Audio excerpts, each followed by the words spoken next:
आज हम इस बात पर विचार करेंगे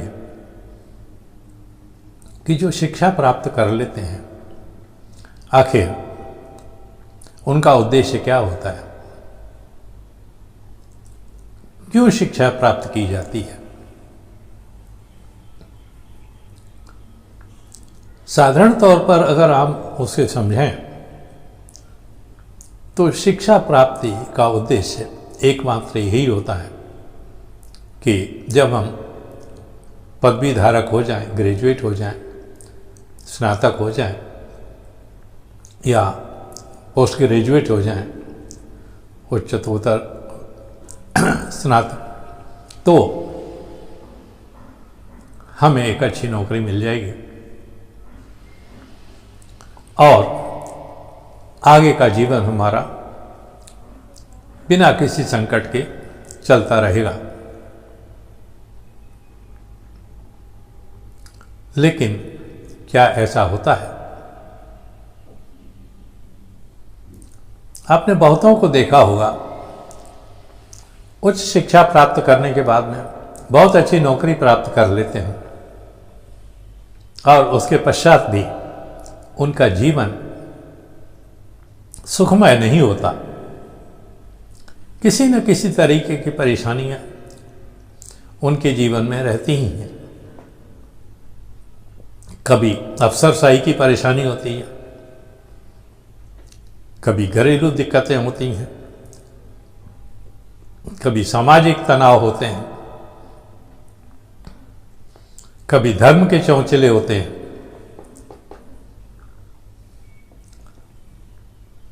अब इस बीच में हमारी शिक्षा हमारा कितना साथ देती है? क्या इन सब परेशानियों को दूर करने में हमारी शिक्षा हमारा साथ देती है? अगर शिक्षा साथ देती तो ये परेशानियां आती ही क्यों? सच पूछो तो शिक्षा प्राप्त करते समय हमारा जो टारगेट होता है, जो लक्ष्य होता है, वही गलत होता है। हमारा लक्ष्य होता है नौकरी करना। नौकरी मतलब गुलामी, और गुलामी में आदमी कैसे सुखी रह सकता है, खुश कैसे रह सकता है, ये हमारी सोच से परे है। अब गुलामी चाहे सरकार की हो, चाहे धनाढ्य की हो, चाहे फैक्ट्री मालिक की हो, किसी भी प्रकार की गुलामी तो गुलामी होती है। तो फिर क्या किया जाए? शिक्षा प्राप्त करने के बाद भी ऐसा क्या किया जाए जिससे न हम गुलाम रहें और न ही हमें किसी प्रकार का दुख हो, का आभास हो, बल्कि मन में एक भावना हो कि हमने जो कुछ इतनी मेहनत से प्राप्त किया उसका लाभ हमें तो मिल ही रहा है, पर हमारे साथ साथ उन लोगों को भी मिल रहा है जो हमारे परिचित हैं, जाने मान पहचाने हैं, जिन्हें हम प्यार करते हैं। और जब ये भावना मन में होती है तो निश्चय ही कहीं ना कहीं सुख अंदर से हिलोरें लेता रहता है। एक अनुभूति होती है, इंसान को अपने अंदर महसूस होता है कि हम कुछ अच्छा कर रहे हैं, खुद के लिए भी और दूसरों के लिए भी। मगर ये कैसे हो सकता है? हमने तो शिक्षा प्राप्त कर ली।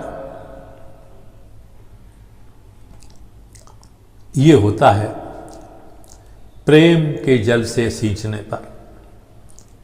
एक वृक्ष को, यानी परिवार को, समाज को जब तक प्रेम के जल से नहीं सींचेंगे तब तक सुखी इंसान नहीं हो सकता। खुशियां अपनी जगह होती हैं और सुख अपनी जगह होता है।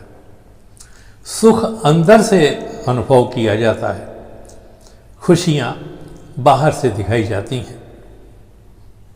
कोई आया, हम हंस दिए, सामने वाला सोचेगा खुश हो रहा है हमारे आने पर। अंदर से अंदर अनुभूति हो रही, काय को चला आया, खाम खा वक्त बर्बाद करेगा। ये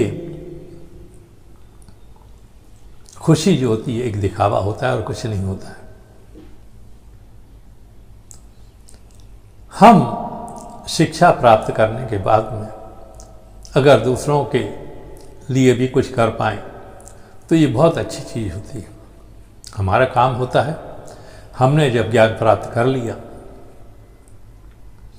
तो हम कुछ ऐसी योजनाएं तैयार करें ताकि उसमें, हमारी योजनाओं में हमारे साथ पढ़ने वाले, हमारे साथ खेलने कूदने वाले लोग, परिचित लोग भी उसमें शामिल हो सकें। हमारे गांव के, हमारे शहर के, उनका हम एक समूह बनाएं और हम देखें कि कौन आदमी किस काबिल है।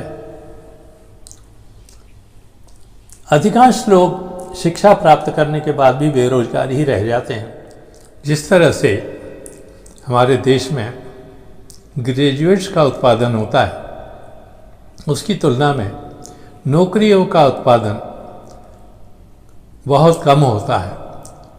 यूँ कहें कि सिर्फ 10% लोगों को ही नौकरियां हासिल हो पाती हैं, तो ये 90% लोग, 90% लोग कहाँ जाएंगे? लाखों ग्रेजुएट्स हर साल पैदा होते हैं, तो आप सोचिए कि वो लाखों बेरोजगार क्या करेंगे। अगर वो भी नौकरियों की तलाश पे जुट जाएंगे तो जो लोग फैक्ट्रियों के मालिक हैं, उद्योगपति हैं या सरकार, उसकी तो बल्ले बल्ले हो जाएगी, क्योंकि उससे तो उच्च कोटि के नौकरशाह मिल जाएंगे। मगर बाकी का क्या होगा? तो ये जो ज्ञान प्राप्ति के बाद में जो ग्रेजुएट्स लोग निकलते हैं, पोस्ट ग्रेजुएट निकलते हैं, टेक्निकली क्वालिफाइड लोग निकलते हैं, जो अपने बलबूते पर योजनाएं बना सकते हैं, फैक्ट्रियां खड़ी कर सकते हैं, कारखाने चला सकते हैं।